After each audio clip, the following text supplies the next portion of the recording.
Hi, my name is Jill Patrick. I'm an elementary school art teacher, and I also wrote a book titled Chevy, the Perfect Pet. The book was beautifully illustrated by Helen H. Wu and published by Iris Williams, owner of Butterfly Typeface Publishing.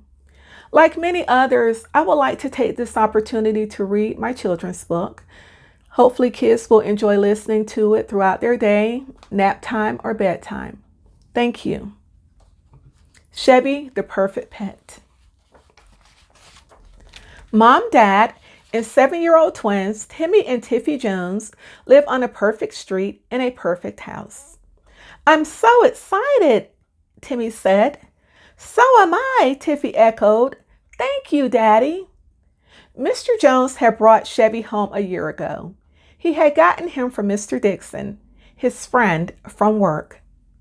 Over a short period of time of having Chevy in their lives, the entire Jones family agreed that Chevy was the perfect pet.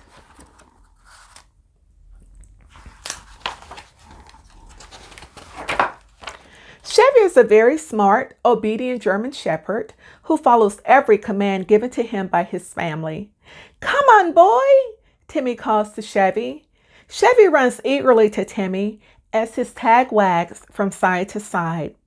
Chevy loves spending lots of time running and playing with Timmy and Tiffy and sometimes Dad in the backyard.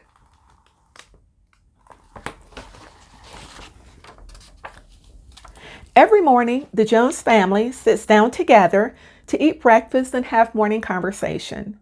I love your waffles, Mommy, says Tiffy, as she and Timmy each enjoy a plate full of Mom's waffles with a spoonful of peaches and whipped cream on top. Thank you, honey, Mom replies as she sips her coffee. Dad reads the morning paper as Chevy looks on from his comfortable doggy bed.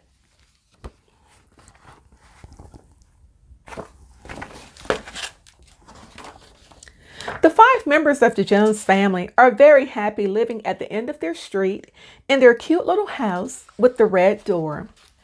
What a good boy you are, Mom always says. Yes, we're so lucky to have such a perfect pet, Dad agrees.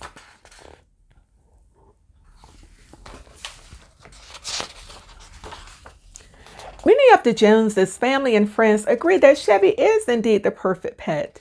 Nothing at all like the Mitchell's dog, Bo. Chevy and Bo are good friends, and they look a lot alike. Chevy once overheard Mom tell Mrs. Cooper, the neighbor from next door, Chevy is so loyal and devoted to our family. Kind and loving words caused Chevy to feel happy inside. Whenever Chevy needs to go outside into the backyard to poop or even to play, he goes through his swinging doggy door. Chevy's family doesn't know it, but he has a secret. Sometimes, when left alone, he carefully slides through the secret hole that he has dug under the backyard fence and proudly struts around the neighborhood. Visiting with the neighbors is one of his favorite things to do.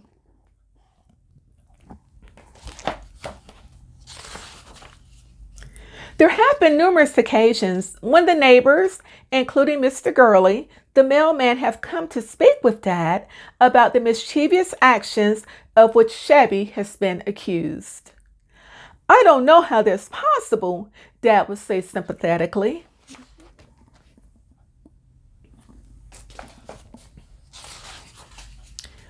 The Joneses' love for Chevy is unconditional, and they believe he can do no wrong. After looking many times under, through, and around the picket fence, Dad would gently repeat over and over to the frustrated neighbors, there is no way for Chevy to get out of the backyard fence.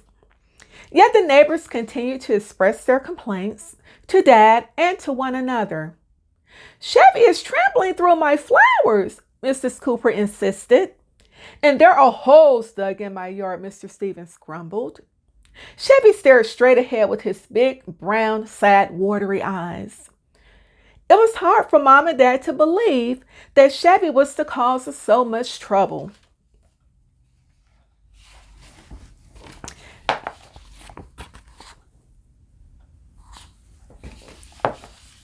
Chevy's family had never quite noticed the various things he had moved or attempted to rearrange when left at home alone.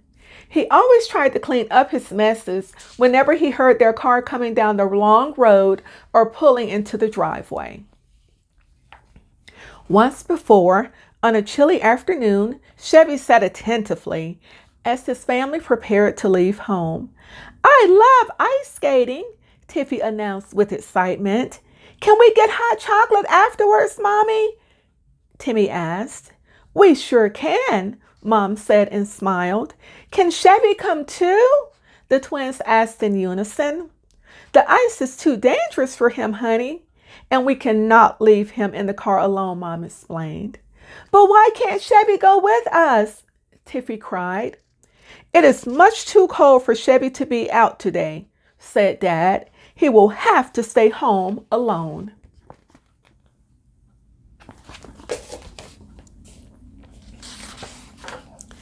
There were special times when Mom and Dad would allow Chevy to ride in the back seat of the car.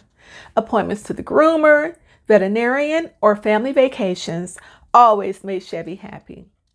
Chevy watched from the window as the family departed in their automobile. He then sat quietly on his bed and looked as if he would cry.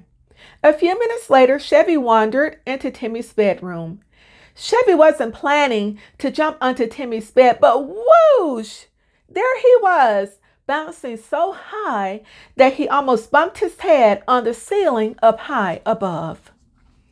Chevy played for over an hour.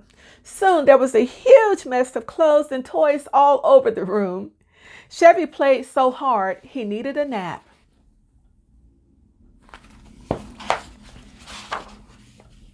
After he woke up, he could not believe the big mess he had made. In the distance, he could hear his family's car traveling down the winding road. Without a minute to spare, Chevy was scarcely able to put everything back in its proper place. Chevy's heart was beating fast. He ran so fast that he almost slid across Mom's slippery, shiny floor. Chevy landed safely on his doggy bed just as Dad turned the key, unlocking the front door. This was a close call indeed.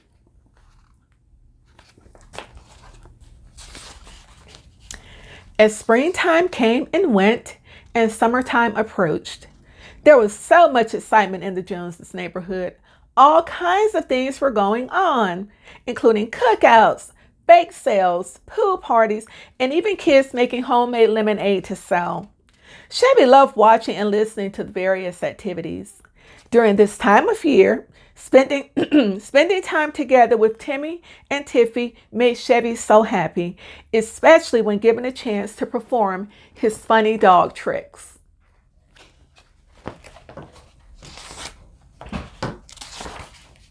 One hot August day, Chevy overheard Jimmy, Mrs. Cooper's teenage son, talking to his friends.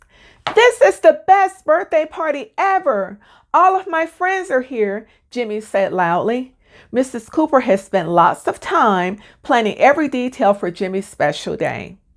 Chevy peeked through the fence, listening and observing as the teenagers talked, laughed, and swam in the cool water under the hot summer sun.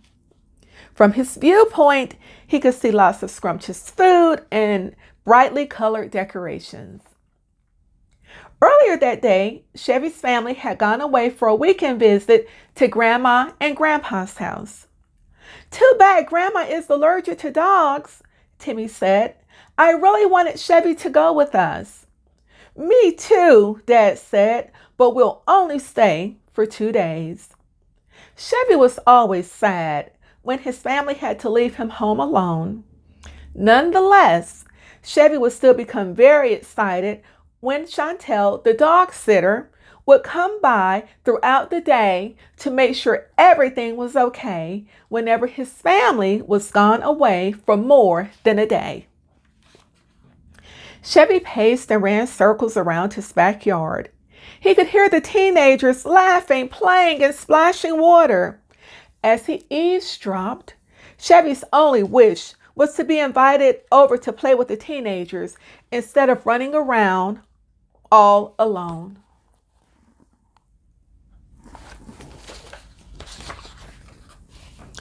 Chevy wondered when his loved ones would be back home. He misses them when they're away. During these times, Chevy wishes that he could be one of Jimmy's best buddies too. In Chevy's opinion, Jimmy is such a cool kid, especially while playing on the rolly thing with the fast wheels. Chevy would sometimes imagine Jimmy throwing him toys to run and fetch, or rubbing his head and saying, "Good boy," like Dad does. Chevy was interrupted from daydreaming when he overheard Jimmy and his friends telling funny jokes and laughing loudly. "Why did the chicken walk across the road?" Jimmy screamed. "I don't know," answered Sean. "Why?" "Because he doesn't know how to drive." The teens laughed even louder, including Jimmy.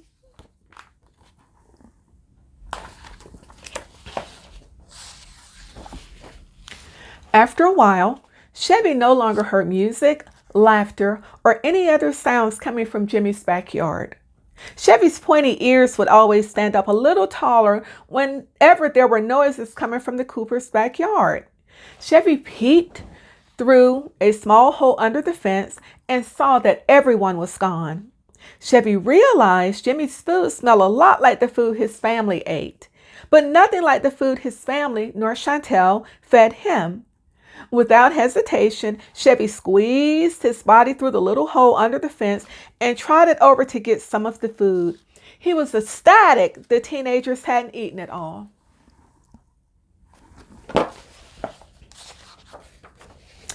Chevy had already eaten some of the pizza in the box and some of the chips when suddenly he heard Jimmy, Mrs. Cooper, and all of Jimmy's friends returning to the outside area. Chevy was busted. He thought the pool party had ended and that the food was just leftovers. "Oh no!" Mrs. Cooper screamed at Chevy. "Stop that!" Chevy panicked and ran towards the fence, but not before grabbing one more slice of pizza. He then dragged himself and the pizza through the tiny hole he had dug under the backyard fence. "That dog is not a perfect pet," Mrs. Cooper continued to scream.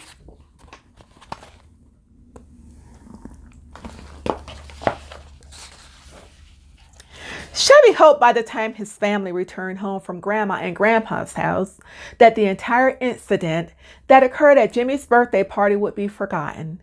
Chevy quickly realized Mrs. Cooper would tell on him for eating the food at Jimmy's party. He also knew that she would write Mom and Dad a note like she had the last time he came over uninvited. Chevy was so nervous he never moved off his doggy bed again that day.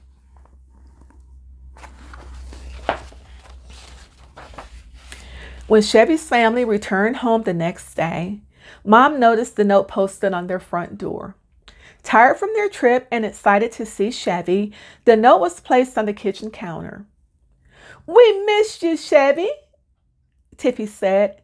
"Come here, boy," Timmy said as he and Tiffy rubbed and tickled Chevy's belly. The entire family was glad to see their perfect pet.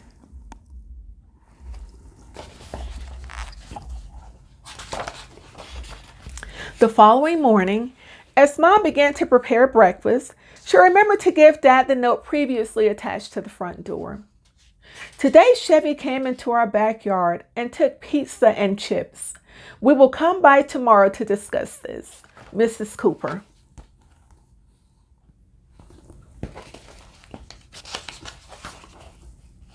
After Dad read the note, he looked at Mom quizzically. "Mrs. Cooper is complaining about Chevy again," Dad said. "What is she saying now?"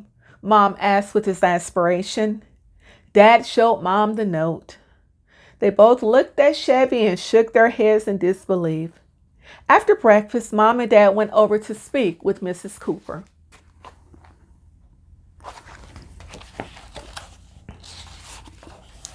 "We can't believe how naughty Chevy was while we were away," Dad apologized sadly. "He is not the perfect pet we thought he was," Mom agreed. Without hesitation, Mrs. Cooper announces, "I will be more than willing to take him off your hands," and then added, "I know that with us, his behavior will be much better." Just as Dad was about to hand Chevy over to Mrs. Cooper, Timmy and Tiffy could be heard crying. "No, Daddy, please don't give Chevy away. Their pleas for Chevy caused Mr. Jones to change his mind. I'm sorry, Mrs. Cooper, said Dad. I just can't give you our dog. No matter what Chevy does, we will always love him unconditionally, and he will always be our perfect pet. The end. Thank you for taking the time out of your day to listen to me read Chevy the Perfect Pet. Take care.